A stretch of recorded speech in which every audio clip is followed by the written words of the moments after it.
सातव्या अवतारात एक महाराजाला जेवायला बोलिलं. काय पक्वान्न केले असतील जेवायला? तळिल्या वरिल्या एकच पक्वान. काय समर्थाच्या घरचं जेवण, देवाच्या घरचं जेवण म्हणलं काय कमी आहे तिथं? ह्या पक्वान्नाची पक्वान्नच. आता पितृपंधरवाडा आहे, 14 पदार्थ असतात. आपल्या पोरायनं चांगल्या प्रॉपर्ट्या सांभाळावा म्हणून सुनायला सांगतो, जिच्या घरी पक्ष असेल तिनं 14 पदार्थ श्रद्धेनं करी जा.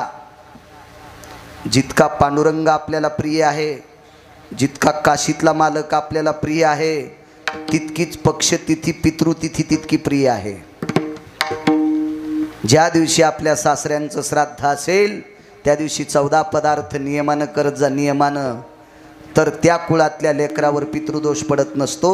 अंधश्रद्धा नाही सांगत, श्रद्धा सांगतोय. मग त्या कुळातली लेकरं त्या कुळाचा झेंडा गोडच्या ठिकाणी लावत असतात. आदर करत जा आपल्या लोकावर, आपल्या पितृलोकावर. ज्यांचे जिवंत आहेत त्यांनी जिवंतपणे आदर करत जा. आणि मेल्याच्या नंतर सेवा घडत नाही याच्याकरता पितरांच्या विषयी आदर ठेवत जा, आदर ठेवत जा. 14 पदार्थ केली पाहिजे. पितराच्या दिवशी गडबड नाही केली पाहिजे. खीर कुठली पाहिजे पितराच्या दिवशी? इतक्या हुशार काय काय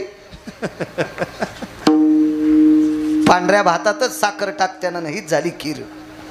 त्याच्यावर 2-3 वर्षाला मला ती बाई म्हणली, महाराज गावखरी गव्हाचं ढेलं होतं, 2 एकर पट्टीत असे गहू होत होते, ते गव्हाचं ढेलच राहिलं नाही. म्हणलं काय केलं? बब्याने इकलं. सासऱ्याला खीर म्हणली तांदळाचीच करीत होते, याच्यामुळेच इकलं. सासऱ्यानं वरून सांगितलं, आहा कटा त्याचे करीती पितर, वंशी दुराचारी पुत्र झाला. मालकांचं वाक्य, भंगिऱ्यांचं नाही. विठाला विठाला.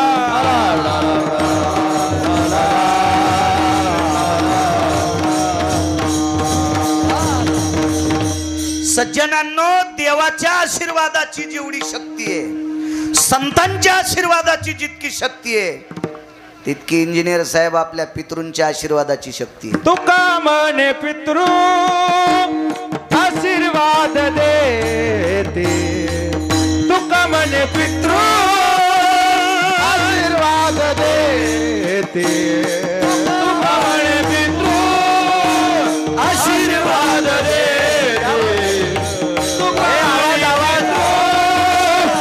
आशीर्वाद देते, तुका म्हणे पितृ आशीर्वाद देते, तुका म्हणे पितृ आशीर्वाद देते, हो तुका म्हणे पितृ आशीर्वाद देते, तुका म्हणे पितृ आशीर्वाद देते. कल्याण इच्छिते तया कुळा, कल्याण इच्छिते तया कुळा, हो तुका म्हणे पितृ आशीर्वाद देते, तुका म्हणे पितृ आशीर्वाद देते. कल्याण इच्छिते तया,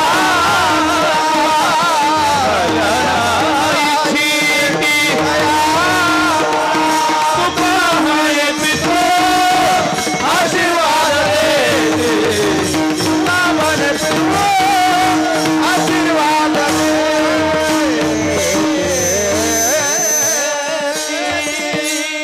प्रभू रामचंद्रांच्या घरी पदार्थ केले. पितृपंधरवडा म्हणून इकडे आणतो. तुका म्हणे पितृ आशीर्वाद देती, कल्याण इच्छिती तया कुळा, कल्याण विच्छिती तया कुळा.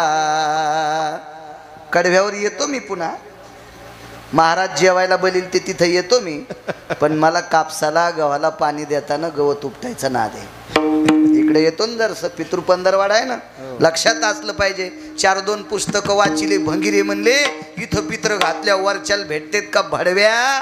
तुला या संप्रदायात यायचं नसेल तर येऊ नको, पण याच्यात जन्माला येऊन इथल्याचे वाभाडे काढू नको, नरकाला जाशील सोंबळ्या. विठाला विठाला.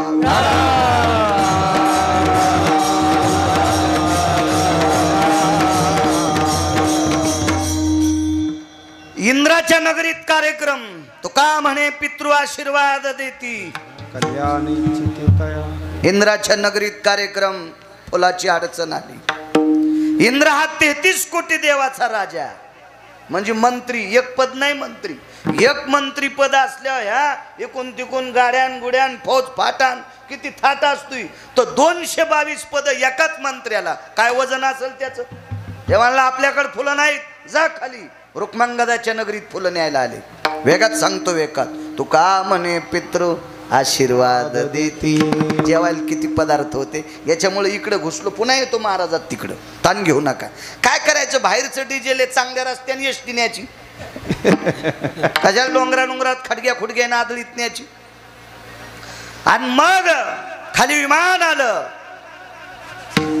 बऱ्याच दिवस फुलं नेत होते, पण एके दिवशी तो फुलारी होता सांभाळणारा ती बाग, त्यानं सांगितलं कोणाचं विमान आहे? ते पडलं विमान खाली. हटकिल्या पुष्पक पडतसे. तिथं शब्द वेगळा आहे, पण कळण्यासाठी हटकिल्या वापरलाय. घरी गेल्या वाचा वाचा, घरी गेल्या. ते विमान खाली टेकलं. राजाला राग आला, पण इंद्राची सेवक आहेत, आनंद वाटला. आपल्या नगरीतले फुलं स्वर्गात चाललेत, अमरपुरीत चाललेत, आनंद घेऊन जा तुमचं विमान. ते म्हणले तसं जात नाही ना. मग बृहस्पती महाराजांना निरोप केला, हे विमान पेट्रोलनं उडत नाही, याला एकादशीचं पुण्य लागतंय. एकादशी त्याच्या अगोदर कोणाला माहित नव्हती. आहा, माहित नव्हती. कोणी शहाणपणा करायचाच नाही. नव्हती माहित. मग सांगितलं अमक्या तिथीला जो कोणी निराहारी राहिलाय त्याला पहा. तर मला असा पुरावा सापडला नाही, पण एक भागवतकार होते, फार जुनाट होते. त्यांनी सांगितलं म्हणे पती पत्नीचं भांडण झालं, रागानं बायको 2 दिवस उपासी, दशमीला उपादशी, एकादशीला उपासी. मग राजानं दौंडी पिटिली, कालच्या आणि आजच्या तिथीला कोणी उपासी आहे का, असा कोणी असेल त्याला राजाच्या दरबारात त्याचा सन्मान करण्यात येईल. कोणीच उपाशी नव्हतं. पण एक बाई म्हणली आमची सून, आजचा द्वादशीचा दिवस आहे, 3 दिवस झालं तिनं पाणी पण पिलं नाही. तिला उचलून आणलं, तिच्या हातावर पाणी दिलं, संकल्प सोडा. तिला लावंगाव मंगळवार नव्हता, ती खारकाव बुधवार धरीत नव्हती. मग एकादशीच्या दिवशी उपाशी राहिल्याचं पुण्य पाणी सोडल्याबरोबर विमान उडालं. मग रुक्मांगद राजाने एकादशीचं व्रत सुरू केलं. तुका म्हणे पितृ आशीर्वाद देती. आता पुढे बघा, रुक्मांगद राजाला ज्या वेळेला विमान येतंय, पुरीसह राजा वैकुंठी गेला. एकादशीच्या पुण्यावर वैकुंठाला नेण्यासाठी विमान आलं. पण रुक्मांगदाचा पुत्र धर्मांगद त्यानं सांगितलं, बाबा मी तुमच्या पश्चात राज्य करतो. विमानात बसता बसता हातात हात दिला, सांगितलं बाळा मी आतापर्यंत निष्ठेनं व्रत केलंय, तुला आशीर्वाद देतो रे, पण हे व्रत सांभाळ. आणि रुक्मांगदानं जे राज्य केलं त्याच्या दुप्पट, हजारो पट श्रेष्ठ. आई लेकरावर जितकं प्रेम करते इतकं प्रेम धर्मांगदानं प्रजेवर केलं. आशीर्वाद कोणाचा होता? बापाचा. तुका म्हणे पितृ आशीर्वाद देती. संपत्ती टिकण्यासाठी वाडवडिलांचा आशीर्वाद लागतो. जे वाडवडील आशीर्वाद ठेवत नाहीत त्याची संपत्ती खसखशीनं भरलेलं पोतं. खसखस कळतीनं. महालक्ष्म्यात अनारशाला लावली असेल ना तुम्ही, अनारशाला खसखस लाईत असते. आता बाया हुशार झाल्या, ती महाग झाल्यामुळं तिळं लावायल्यात. आमच्या घरी तिळं लावलेत. म्हणलं कसं काय होते? नाही म्हणे तिळही छान लागते, पण म्हणलं अनारशाला खसखसच असते. तिळं बाजरीच्या भाकरीला असते. तू अशी चॉकलेट देऊ नको म्हणलं. विठाला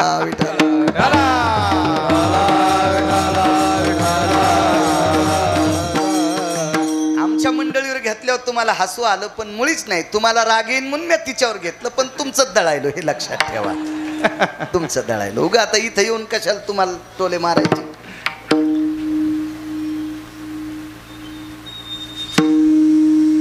खसखशीचं पोतं, त्याला सूक्ष्म छिद्र पण सहन पडत होत नाही.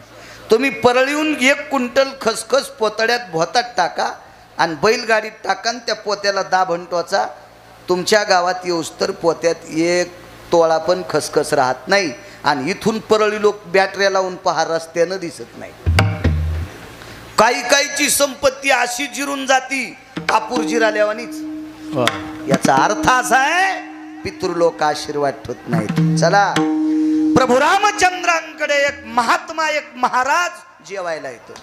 महाराज लय अधिकारी महाराज. ते महाराज काय सामान्य महाराज नव्हते. त्या महाराजांनी प्रभू रामचंद्राला मदत केली. एक 2-4 नालायक होते. त्याच्यातले काही नालायक समुद्रात लपले आणि त्या अवतारात पंढरपुरातल्या मालकाला जरा समुद्र मानित नव्हता. त्या अवतारात समुद्र मानित नव्हता आणि समुद्रानं जर त्या अवतारात पंढरपुरातल्या मालकाला मानलं असतं तर वानरायच्या हातानं सेतू बांधायचं काम पडलं नसतं. तुका म्हणे नळा सागरी तारी येल्या शिरा सागरी तारी येल्या शिरा सागरी तारी येल्या शिरा. तुका म्हणे नळा सागरी तारी येल्या शिरा येल्या शिरा सागरी तारी येल्या. नळ नावाच्या वानराच्या हाताने दगड तरंगाव लागले. समुद्रात सेतू बांधला. जरा तरारला होता. अडवा सागर लागला अडवा सागर लागला. मालकांचं वाक्य. आडवा समुद्र अहंकारानं प्रज्वलित झाला. त्यानं सांगितलं माझी कन्या ज्याला नीट सांभाळता येत नाही त्याला मी रस्ता देत नाही. सीता कोणाची कन्या? सीता कोण आहे? लक्ष्मी. लक्ष्मी कोणाची कन्या? समुद्राची. मग राम कोण? समुद्राची. देवा जावाई. मग माझी कन्या निशाचरानं नेऊस्तर याला सांभाळता येत नाही याला रस्ता देत नाही. सागर थोडासा याच्यात आलता आणि त्या सागरानं नालायक माणसाला मदत केली आणि त्यानं तळाशी त्या मालकाला ठेवलं. पण त्या समुद्राला माहीतच नव्हतं की या प्रांतात महाराज किती अधिकारी आहेत. या भारत देशातले महाराज इतके अधिकारी आहेत. तुम्ही भांगाऱ्याच्या नादी लाग जाऊ नका. पाया पडतो तुमच्या बुटासगट चपला सगट पाया पडतो. तुम्ही तुमच्या भंगाऱ्याच्या नादी लाग जाऊ नका. चांगल्या महाराजांचं ऐक जा. चांगल्या महाराजांचं ऐकत जा. या देशाला अधर्यू लाभलेली संत आहेत. फार मोठी मोठी संत आहेत. चांगल्यांचं ऐकत जा. किती मोठे महाराज या देशामध्ये. प्रभू रामचंद्रांनी डोक्याला हात लावला त्याला मारण्यासाठी. महाराजांनी विचारलं झालं काय? काय नाही म्हणले. हे बदमाश समुद्रात गेलाय ताण घेऊ नका. समुद्रच कोरडा करतो. समुद्रच कोरडा करतो. उपरनं भिजून नाही पिळला. एकाच मने माझा पिता जयाने प्राशिला मनोनिमी बहुभीते गया साधू कुळाला. पुरावा शपक या गाथ्यातला नाही. कारण नंतर कोणी काड्या करू नये त्याच्याकरता आपली वकालत जवळच करायची. वकिलाचाच कार्यक्रम आहे पुन्हा आजचा. वकील यजमान येत. आपली वकालत जागच्या जागा. शपक पुरा पण पुरावा गोड आहे. एकाच मने माझा पिता जयाने प्राशिला. एका घोटात माझ्या बाबाला पिऊन टाकलंय. कोण म्हणती माहितीये? लक्ष्मी सरस्वतीला. एका घोटात अख्खा सागर पिऊन टाकला. तर आमचा पाहुणा म्हणला आमचा मुलगा 9 सागर पितो. 40 एकरातली गुंठा ठुली नाही त्याच्या पोरानं. 9 सागर पित होता ना तो. 9 सागर एका घोटात समुद्र पिऊन टाकला. कोरडा फट समुद्र केला. पडण उघड मग बाण हाणला. हे मस्ताळलेलं मारलं. तर प्रभू रामचंद्रानं विचार केला ह्या महाराजाला दक्षिणा द्यावा. तर ते काय दक्षिणाव कीर्तन करीत नव्हते. ते काय पैसे घेत नव्हते ना. मग उतराई कसं व्हावं? महाराज आमच्याकडे जेवाय द्या. येतो म्हणे उद्या. घरी गेले ना आईला नवल सांगायलो. नवल घरी गेले ना आईला सांगितलं आई उद्या महाराज जेवायले. कोणते महाराज? महर्षी अगस्ती. अगस्ती ऋषी. अगस्तींच्या पत्नीचं जरा चरित्र वाची जा. अगस्तीच्या पत्नीचं चरित्र जी बाई वाचील ती नवऱ्याला कधीच शिवी देणार नाही. तुकोबारायच्या धर्मपत्नीचं चरित्र जी वाचील ती नवऱ्याला कधीच शिवी देणार नाही. महाराज जेवल्याशिवाय बाई पाण्याचा थेंब पेत नव्हत्या. म्हणून महाराज कोण्या डोंगरावर गेलेत रस्ता विटेवरचा मालक सांगत होता. त्या बाईचं नाव जिजाबाई. आणि महर्षी अगस्तीची पत्नी कोण्यात देवाच्या पाया पडत नव्हती. ती नवऱ्याच्या तिंदा पडत होती. महाराज दिसला की पाया पडत्यात आणि नवऱ्याला म्हणतात बाई हो चांडाळ आला. अशी बाई ज्या गावात आहे त्या गावात पाऊस नीट पडत नाही. हा काय कामाचं नाही माझ्या माईनं. मालकाची उपासना करायची, मालकाची सेवा करायची, त्याच्यापेक्षा दैवत दुसरं मोठं कुठलंच नाही. एका घोटात समुद्र पेला, बोलिलं घरी जेवायला. काय स्वयंपाक होता इथपर्यंत आलतो ना. काय जेवले महाराज. त्याला शुगर नव्हती, त्याला ऍसिडिटी नव्हती. असे जेवले महाराज, असे जेवले, भरगच्च जेवले. रामजी पाणी आणा ना. पाणी मागितल्याबरोबर रामप्रभूला घाम आला. पाणी तर नाही देता आलं, पण अंगातला पाणी घामावाट बाहेर पडलं. महाराज पाणी? हो म्हणले, जेवल्यावर पाणी लागन. हात धुहाला देतोच म्हणले, पण प्याला नाही देत. प्रभू रामचंद्र म्हणले हा हस्त प्रक्षालन हितार्थायाम मुखशुद्धीर्भयो जाये. हात धुण्याकरता पाणी देतो पण पिण्यासाठी देत नाही. त्या महाराजांनी सांगितलं रामचंद्र हे काय जीव घालण्याची पद्धत आहे? अहो तुम्ही जीव घातलंय, मिष्टान्न पक्वान्न केलेत आमच्यासाठी, पाणी जर नाही दिलं तर कसं शक्य? माफ करा म्हणे, पुढच्या अवतारात पाणी पाजतो. या अवतारात जेवण करा आणि पुढच्या अवतारात पाणी पाजतो. नवल सांगतोय, नवल. मग प्रभू रामचंद्र पुढच्या अवतारात द्वारकाधीश भगवान श्रीकृष्ण परमात्मा. वय थोडंसं मोजकच आहे, फारसं काही वय नाही. वय किती होतं सांगू तुम्हाला? 11 वर्षाच्या आतलं. कारण मागच्या अवतारात पाण्याचं दिलेलं वचन, राहिलेलं कर्ज पुढच्या अवतारात पाणी पाजून पूर्ण केलं. ते गोकुळात असताना केलं. आणि गोकुळात द्वारकाधीश श्रीकृष्ण परमात्मा 11 वर्ष 53 दिवसच राहिले. 11 वर्ष 53 दिवस राहिले. तर एका माणसानं मला प्रश्न केला, महाराज सांदीपनींच्या आश्रमावर 9 वर्ष 12 दिवसाचा कसा काय काळ सांगता? 9 वर्ष 12 दिवस महर्षी सांदीपनींच्या आश्रमावर कृष्ण होते. मग कसे होते? त्याला मी सांगितलं.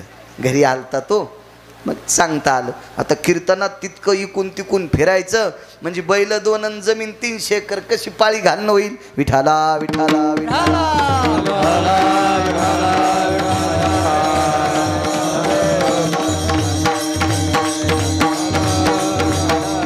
हा एखादा वरकड इतिहासातला किंवा बाकीच्या भंगाऱ्या गोष्टीतला एखादा शब्द जर माहीत नसताना गेला तर मी माफी मागन. पण पुराणाच्या बाबतीत जितकं माहिती आहे तितकंच बकबक करीन. विठाला विठाला विठाला.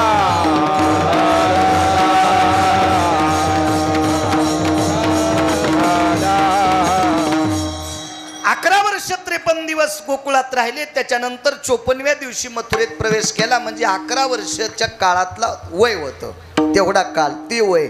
आणि त्या वयात लक्षात आलं मागचं कर्ज शिल्लक आहे, त्याच्यातून उत्तीर्ण व्हायचं. करावं काय? दरवर्षी गवळी गोवर्धनाची पूजा करत होते. आपले इंद्राची पूजा करायचे. अमरेंद्रायत पुनितायाम यस सर्वान् नृणानाहम यत सर्वस्थितायाम शचीपतिभय स्थितो पुरंदरा स्थित व्याप्तायाम यति जयंती जयंतानाहम. जयंती कन्या, जयंत पुत्र, शची पत्नी, त्यांचा शचीचा पती इंद्र, अमरेंद्र, सुरेंद्र असे बऱ्यापैकी त्याचं नाव आहे.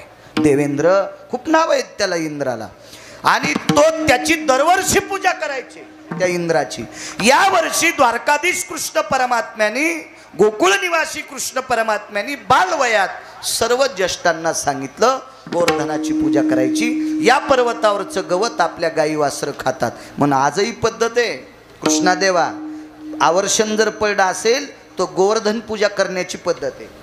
आपल्या गावाला एखादी उंच टेकडी असेल, त्या टेकडीवर गाई घेऊन जायच्या. त्या दिवशी गाई धुवायच्या, वासरं धुवायचे, काही बैल धुवायचे, म्हशी पण. बरं म्हशी पण आल्या त्याच्यात, शेळ्या नसतात. मात्र शेळ्याच्या बाबतीत मी वाईट बोलणार नाही, पण गोवर्धन पूजेला शेळी नसती. शेळी का नसती? कारण शेळीचं बीज हलकट आहे. शेळी हलकट नाही. शेळी ज्याच्यापासून जन्माला आली ती शेपुडी हलकट आहे. तिचा बाप हलकट आहे. बोकड्या नालायक आहे ना. बोकड्याला तिसऱ्या दिवशी बहीण कळत नाही. शेतकरी आहेत तुम्ही, त्याच्याकरता शेपुडी वापरली नाही. इकडे विठाला विठाला विठाला.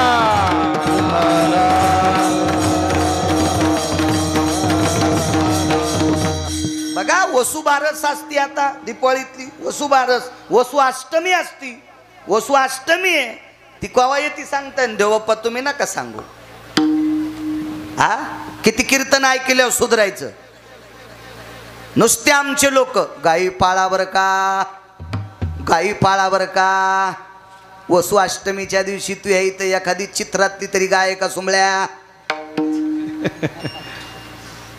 वसु अष्टमीच्या दिवशी ज्याच्या घरी गाय त्याच कीर्तनकाराने गायीवर बोलायचंय. वसुबारशीवर बोलत असताना त्या कीर्तनकाराकडे एकतरी गाय असावी, त्यानं वसुबारशीवर बोलावा. अन्यथा त्यानं बोलणं उसाला आलेली कंस. नाना उसाची कनसे. हा पुढचं तुम्ही म्हणा विठाला विठाला विठाला.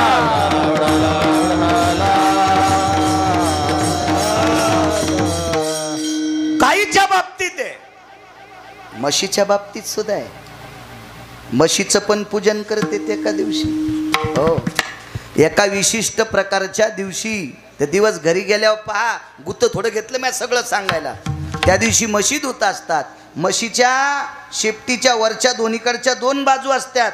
एकीकडे चंद्र काढतेत, एकीकडून सूर्य काढतेत. ते कावाचा काढीत नाहीत, ते चुन्याचा काढीत नाहीत, ते दह्यानं काढतेत किंवा लोण्यानं काढतेत. विठाला विठाला विठाला.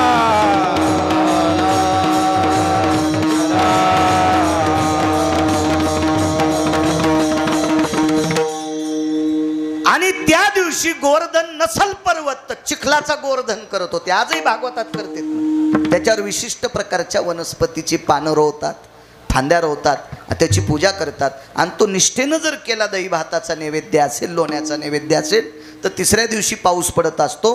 तो गोवर्धन पूजा करणारा निष्ठावंत वारकरी असावा. हा अशी निष्ठावंत लोक लागतील बरं का. निष्ठावंत या संप्रदायात फार नाही. आणि आजही निष्ठावंत लोकांवर संप्रदाय, आमच्यासारख्या भंगाऱ्यावर नाही. विठाला विठाला विठाला.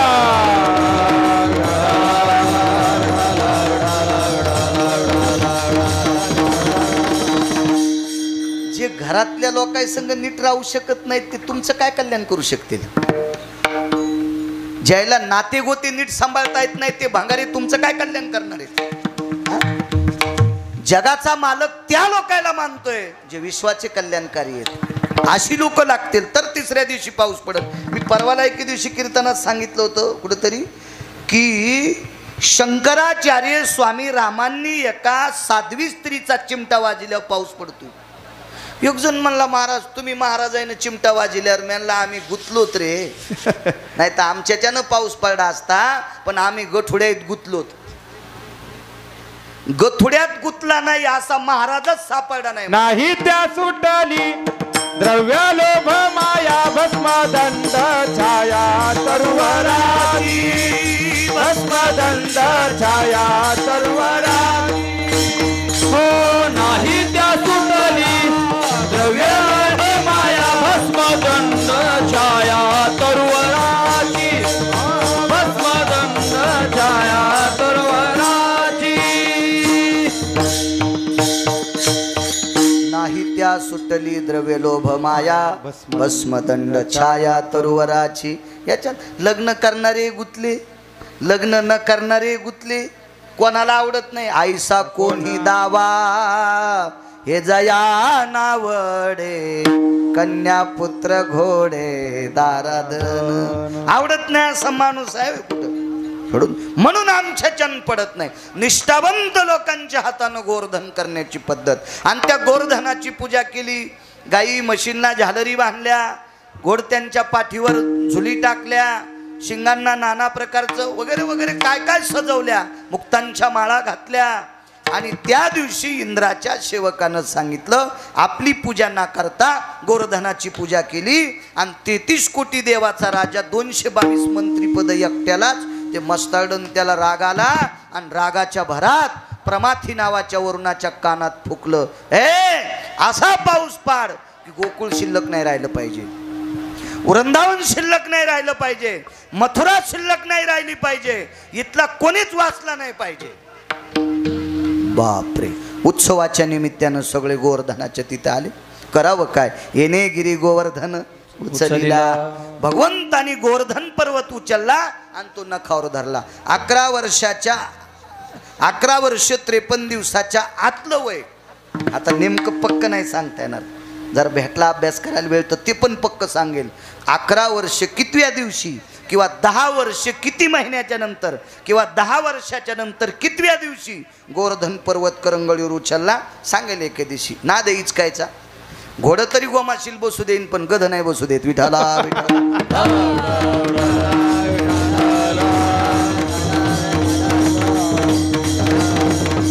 कारण गध्याला लोळता येतं, लोळून लोळून का होत नाही, पण गोमाशी मारितच. मी कुठे लोळन, पण गौशीनच पुरावा.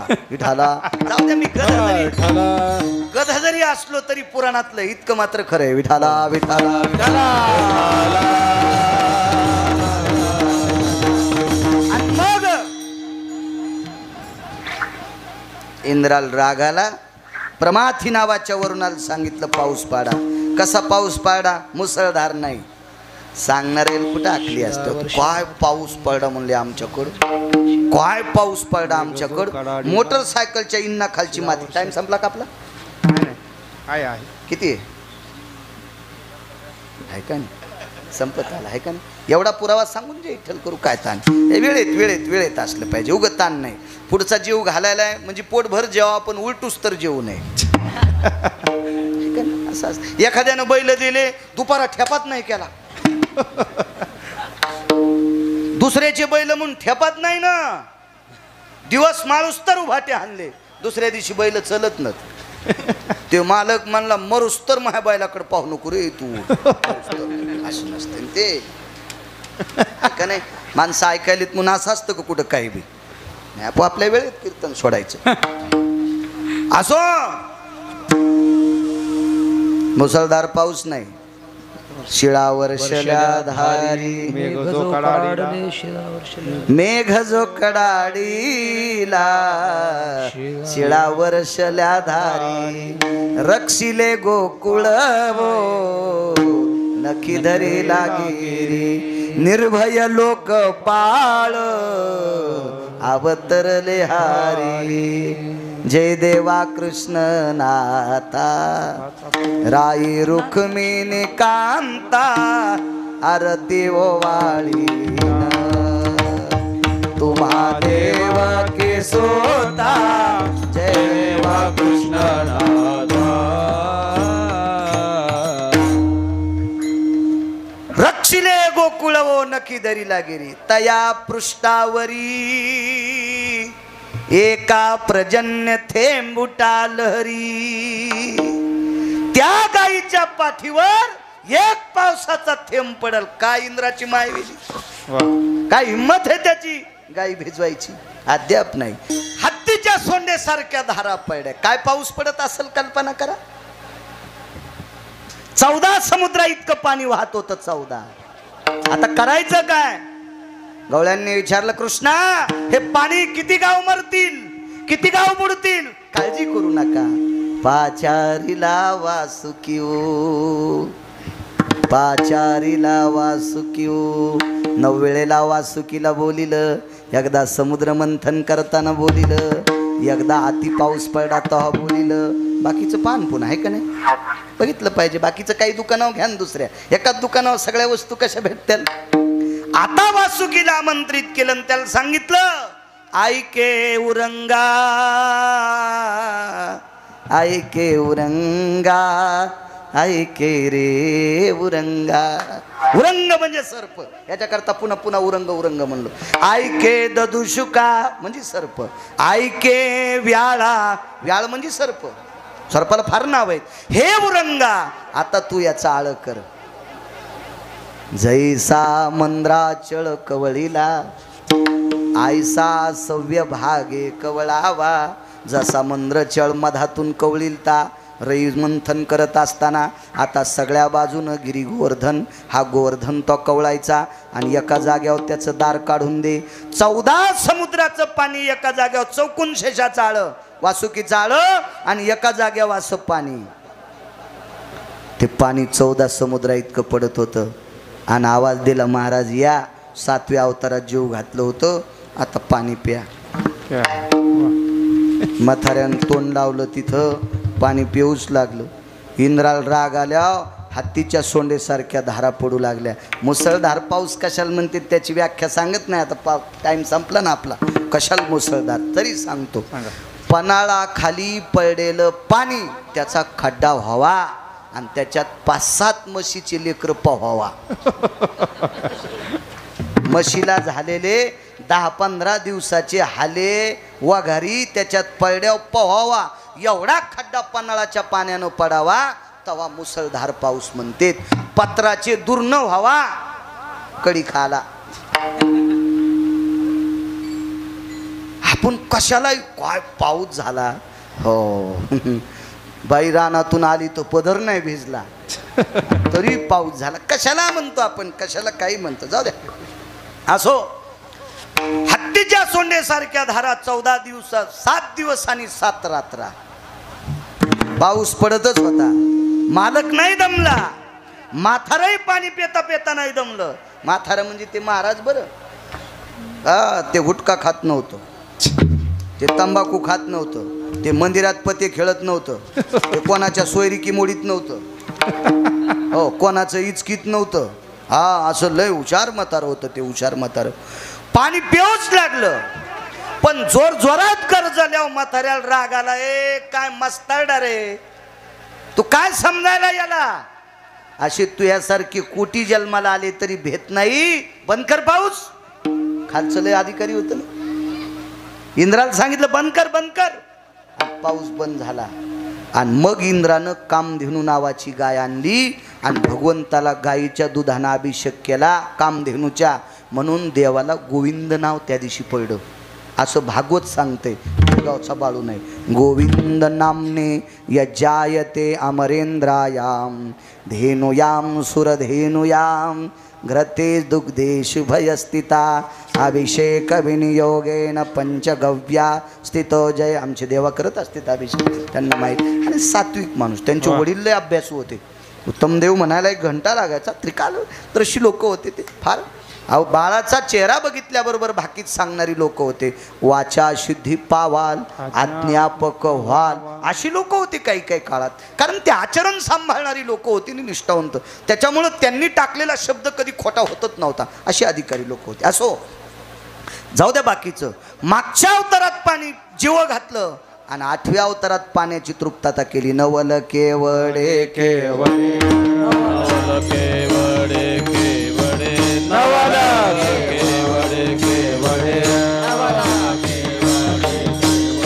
नकळे कान्होबाचे कोडे, नकळे कान्होबाचे, नकळे कान्होबाचे कोडे, नकळे कान्होबाचे, नकळे कान्होबाचे कोडे, नकळे कान्होबाचे. नवल